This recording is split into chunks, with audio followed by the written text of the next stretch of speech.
Perusahaan startup bakar duit. Tujuannya apa ya?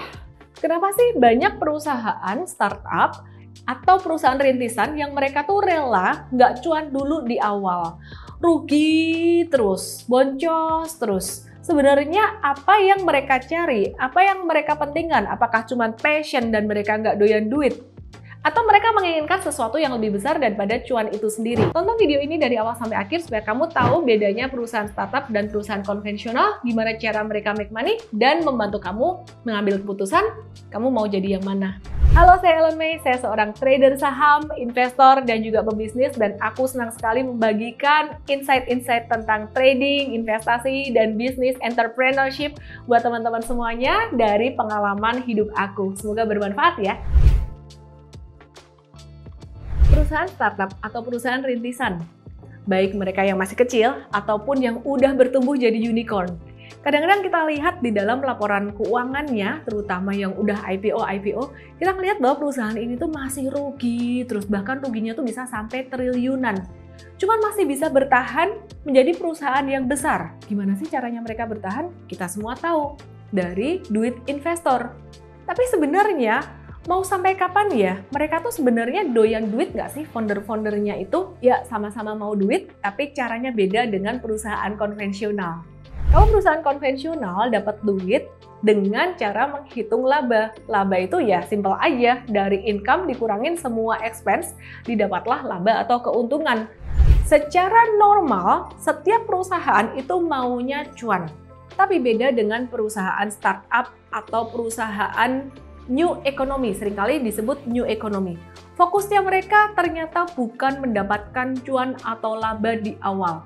Tapi fokus mereka adalah mengembangkan terus perusahaan ini, growing terus, menguasai pangsa pasar, menjadi penguasa, dan membuat user-user mereka itu kecanduan atau addicted menggunakan jasa atau layanannya, subsidi terus-terusan, dan menggurita, sehingga kata kuncinya adalah valuasinya bertumbuh tinggi.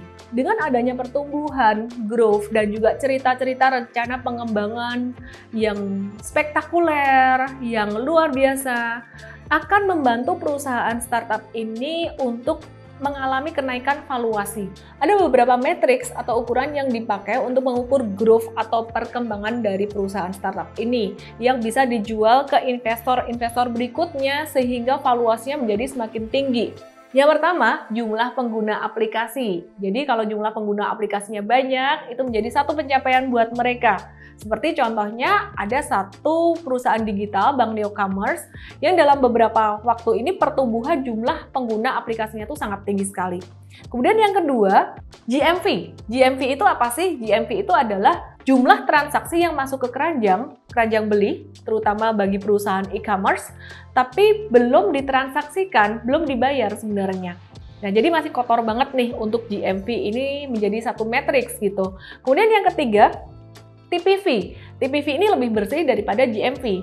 Nah, TPV ini adalah setiap transaksi yang terjadi di aplikasi. Nah, jadi kalau TPV ini udah dibayar lah, istilahnya tuh sama bayar udah dibayar. Cuman TPV ini juga masih belum bersih-bersih amat sebagai matriks. Karena TPV ini sebenarnya bukan income atau pendapatan dari perusahaan e-commerce tersebut. Tapi TPV ini menjadi income atau menjadi pendapatan bagi seller yang terdaftar dalam perusahaan e-commerce tersebut. Yang terakhir adalah take rate ya. Jadi take rate ini merupakan komisi dari seller ke marketplace ya. Jadi ke perusahaan e-commerce tersebut. Take rate ini bisa dibilang sebagai satu matriks yang paling bersih karena memang dia menjadi pendapatan dari perusahaan e-commerce tersebut. Kalau kita ambil contohnya dari startup atau tech company ini adalah perusahaan e-commerce ya. Terus foundernya dapat duit dari mana dong?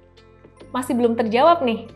Foundernya dapat duit dari exit jika valuasi dari perusahaan ini menjadi semakin tinggi. Nah, kalau valuasinya udah semakin tinggi, dia menjual sedikit aja sebagian dari kepemilikan sahamnya, maka dia akan dapat duit banyak banget dari jual sahamnya tersebut. Tapi kan founder nggak boleh exit.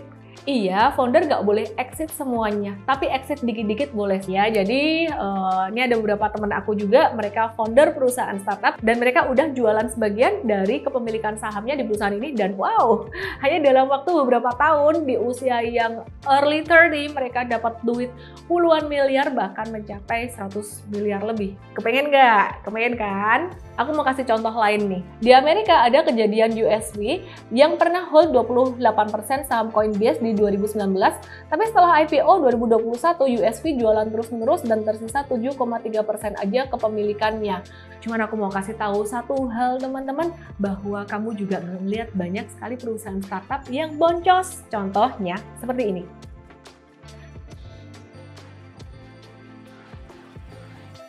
Banyak yang tutup di awal-awal dan boro-boro cuan dari menjual sahamnya, tapi mereka harus menutup perusahaannya dengan merugi. Ya, anyway, semua itu perjalanan. Kalau ada yang menutup startupnya, ya kita bilang itu perjalanan hidup dia. Dan nggak ada bener salah di sini, karena setiap orang juga mencoba. Tapi intinya sih, jangan cuma ikut-ikutan aja. Selalu mulai dari diri sendiri, skill kita itu apa, kemampuan kita tuh gimana. Terus pertanyaannya nih ya, apakah perusahaan-perusahaan teknologi, perusahaan new economy, perusahaan startup yang udah jadi gede, dan kemudian mereka IPO itu tujuannya untuk exit? Wah, kalau gitu mereka exit, mereka dapat cuan, investor retail yang rugi dong. Tunggu. Kalau kita perhatikan IPO dari Gojek Tokopedia dan juga Bukalapak sendiri, memang setelah IPO harga sahamnya tuh turun banget. Sebenarnya kenapa sih yang bikin harga saham dari GoTo dan juga Bukalapak ini turun banget? Sebenarnya alasan simpelnya adalah karena valuasinya kemahalan.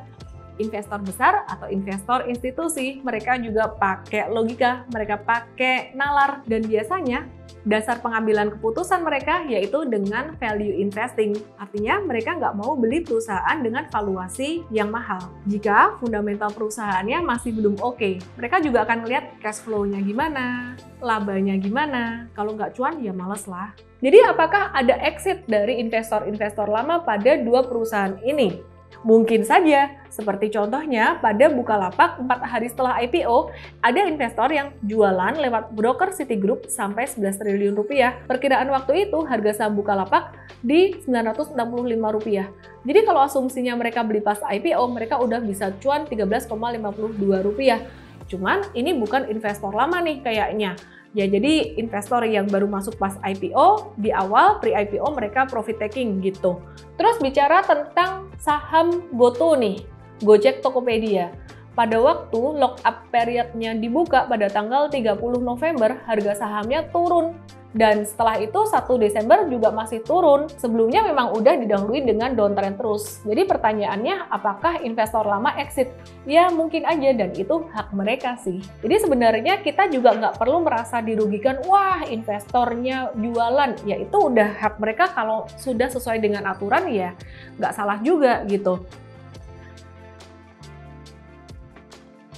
Maka dari itu, disinilah mulai turning point dari perusahaan-perusahaan startup besar yang udah IPO. Mereka mulai mentransformasi diri dari growth company menjadi value company dengan cara melakukan efisiensi dan meningkatkan pendapatan supaya mendapatkan keuntungan.